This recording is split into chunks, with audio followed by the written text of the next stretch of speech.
Website by blogger সিরিজের আমাদের আজকের পর্বে আমরা আমাদের এই যে সাদামাটা ওয়েবসাইট যেটা আমরা গত পর্বে তৈরি করেছিলাম, এই ওয়েবসাইটে সুন্দর একটা ডিজাইন দেব, নতুন একটা থিম ইনস্টল করব যাতে করে আমাদের এই ওয়েবসাইটটা দেখতে আর একটু প্রফেশনাল লাগে, আর একটু গর্জিয়াস লাগে।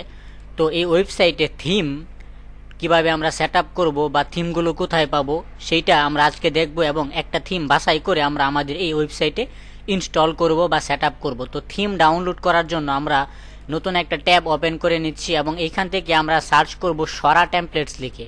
দেখতে পাচ্ছেন সরা টেমপ্লেটস লিখে আমরা যদি সার্চ করি তাহলে soratemplates.com এই ওয়েবসাইটটা পেয়ে যাবেন, এবং এই ওয়েবসাইটে গেলে আপনি এখানে দেখতে পাচ্ছেন high quality free blogger templates. এখানে আপনি ব্লগারের জন্য অনেক অনেক থিম পেয়ে যাবেন। এখানে দেখতে পাচ্ছেন 49টা পেজ আছে, প্রত্যেকটা পেজে আপনি এরকম অনেকগুলো থিম পাবেন। তো আমরা আমাদের এই ওয়েবসাইটটাকে একটা নিউজ ওয়েবসাইট হিসেবে প্রথমে রেডি করব, এরপর আমরা ম্যাগাজিন ওয়েবসাইট, পার্সোনাল পোর্টফোলিও এগুলো স্টেপ বাই স্টেপ দেখাবো।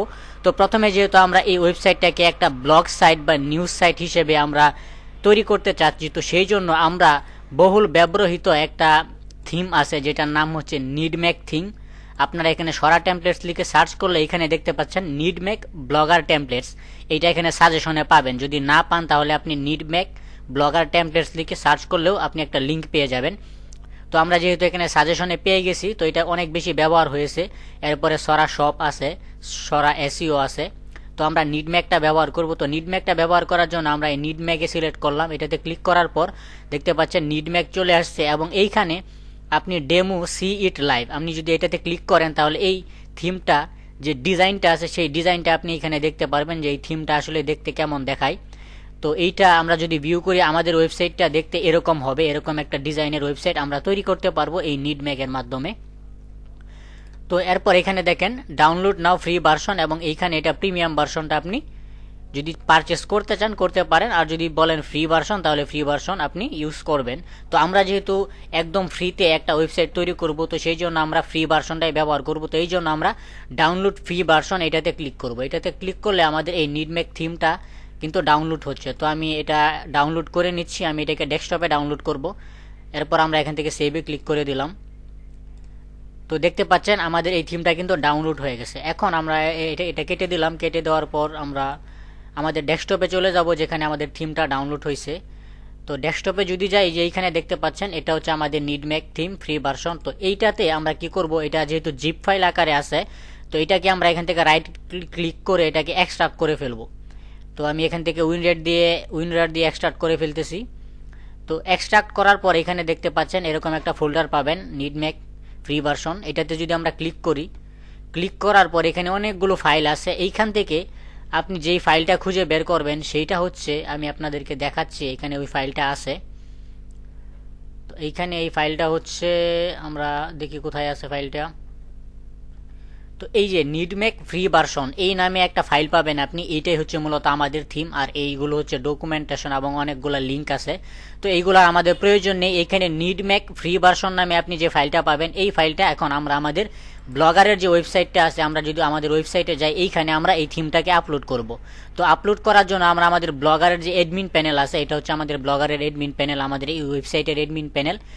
এই এডমিন প্যানেলের মাধ্যমে আমরা আমাদের ওয়েবসাইটের কন্ট্রোল করতে পারবো। তো আমরা এখান থেকে চলে যাব একদম থিম। এখানে দেখতে পাচ্ছেন থিম নামে আপনি একটা অপশন পাবেন, এইটাতে ক্লিক করবেন।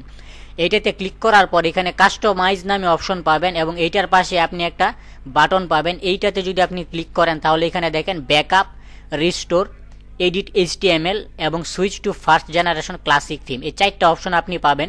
তো এই 4টা অপশন থেকে আপনি এখানে রিস্টোর নামে যে অপশনটা আছে, এই রিস্টোর নামের অপশনটাতে ক্লিক করবেন। রিস্টোর নামের অপশনে ক্লিক করলে আপনি এখান থেকে you can upload a theme for a file on your computer. তো আমরা কি করব, এখান থেকে আপলোড বাটনটা আছে, এই আপলোড বাটনে ক্লিক করব। আপলোড বাটনে ক্লিক করে আমরা আমাদের ডেস্কটপে চলে যাব। ডেস্কটপে আমরা নিডমেকে যে জিপ ফাইলটা ছিল যেটা এক্সট্রাক্ট করেছিলাম, তো এই ফোল্ডারটাতে প্রবেশ করব। এই ফোল্ডারটাতে প্রবেশ করার পর এখানে নিডমেক ফ্রি ভার্সন যে ফাইলটা ছিল, এই ফাইলটা আমরা সিলেক্ট করব। সিলেক্ট করে এখান থেকে ওপেনে ক্লিক করে দেব। তো এই পাশে দেখতে পাচ্ছেন রিস্টোরিং থিং একটা পপ আপ আসছে। তো আমরা এখানে কিছুটা সময় অপেক্ষা করব, এটা আমাদের এই ওয়েবসাইটে আপলোড হয়ে যাবে। তো দেখতে পাচ্ছেন রিস্টোরড থিম, এরপর আমাদের থিমটা এখানে আপলোড হয়ে গেছে। এখন দেখাচ্ছে theme preview is currently unavailable.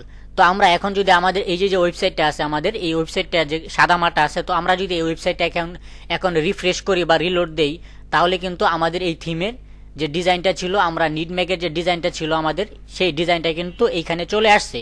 এখন এখানে কিন্তু আরো অনেক কিছুই দেখানোর কথা ছিল, কিন্তু দেখাচ্ছে না, কেননা আমাদের এই ওয়েবসাইটে কিন্তু আমরা কোনো প্রকার কোনো কন্টেন্ট বা কোনো প্রকার কোনো পেজ, কোনো পোস্ট এরকম কিছুই করিনি। তো সেই জন্য আমাদের এই ওয়েবসাইটটা কিন্তু একদম ব্ল্যাঙ্ক দেখাচ্ছে। তো এইখানে আমরা যেটা করব, আমাদের এই ওয়েবসাইটটাকে আমরা আর একটু গর্জিয়াস করব। এখানে আমরা কিছু ছবি অ্যাড করব, লোগো অ্যাড করব, নাম চেঞ্জ করব, পাশাপাশি অনেকগুলো ফিচার নিয়ে কাজ করব এবং এই ওয়েবসাইটটাকে আমরা একটা সুন্দর একটা ডিজাইন দিয়ে একটা প্রফেশনাল লুক দেওয়ার চেষ্টা করব স্টেপ বাই স্টেপ। তো আপনারা অবশ্যই ভিডিওগুলো ধারাবাহিকভাবে দেখবেন। আজকে আমি আপনাদেরকে দেখালাম কিভাবে আপনারা আপনাদের এই ব্লগার সাইটে কিভাবে আপনারা ফ্রি থিমগুলো আপলোড করবেন। তো এইভাবে আপনি যে কোনো থিমে আপলোড করতে পারবেন। আমি নিডম্যাগ দিয়ে দেখাচ্ছি, আপনি আপাতত নিডম্যাগ দিয়ে প্র্যাকটিস করেন। যখন আপনার প্র্যাকটিস হয়ে যাবে তখন আপনি আরও অন্যান্য থিম নিয়েও কিন্তু কাজ করতে পারবেন। তো আজকের ভিডিও এই পর্যন্তই। সবাই ভালো থাকবেন, সুস্থ থাকবেন, আল্লাহ হাফেজ। পরবর্তী টিউটোরিয়ালে আমি আপনাদেরকে দেখাবো কিভাবে আপনারা এই থিমটাকে কাস্টমাইজ করবেন।